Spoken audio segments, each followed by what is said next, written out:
আমি জানি না সেদিন আমার কি হয়েছিল, তোমার এই চোখ দুটো দেখে। বিশ্বাস করো আমি সত্যি জানি না কি যেন একটা মায়া ছিল তোমার এই পুরো চেহারাটা জুড়ে। যে মুহূর্তে আমি আঙুলের ফাঁক দিয়ে তোমার চোখ দুটো দেখলাম, আমার ভেতরে কেমন যেন একটা কিউরিয়াসিটি কাজ করলো তোমাকে দেখ। তারপর যখন তোমাকে দেখলাম মনেগুলো সময় মিলছে কাউকে ভালোবাসি বাবার, কাউকে ভালোবাসে। এই যে ভেতরকার পাগলামিটা বেড়ে গেল শত গুণ। হিসেব কষে মেলানোর আগেই কি যেন একটা অন্য কিছু সাহায্য দিল তোমার চোখে। তোমাকে আমার চাই, এই লাইনটা অনেক বলার চেষ্টা করেছি, কিন্তু সময় আমার পক্ষে ছিল না। আজ কোনো পক্ষ বিপক্ষের হিসাব না বসে শুধু বলতে চাই নীরা,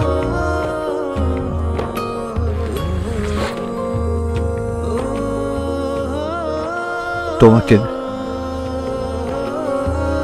আমার চাই।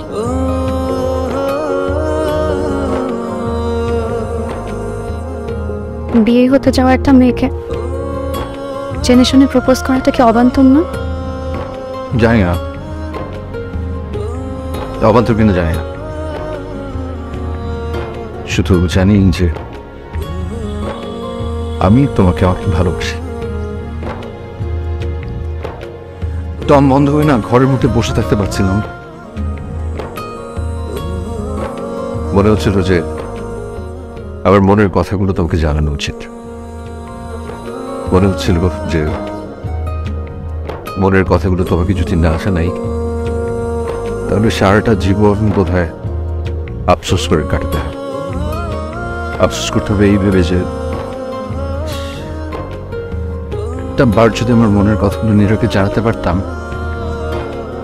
তাহলে হয়তো নীরা আমার হয়ে যেত। আমি ওই আফসোস নিয়ে মরতে চাই না।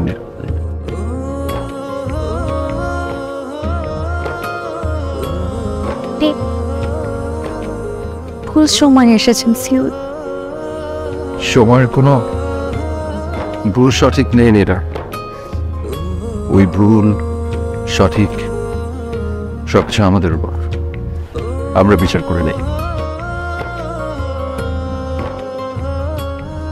সিয়াব আপনি উঠেন, এমন কিছু বলবেন না বা করবেন না যাতে আমার কবুল বলতে কষ্ট হয়।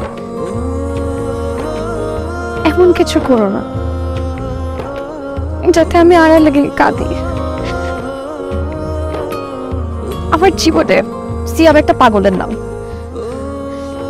এই জিনিসটা আমি আমার মাথায় একদম সেট করে রাখতে চাই।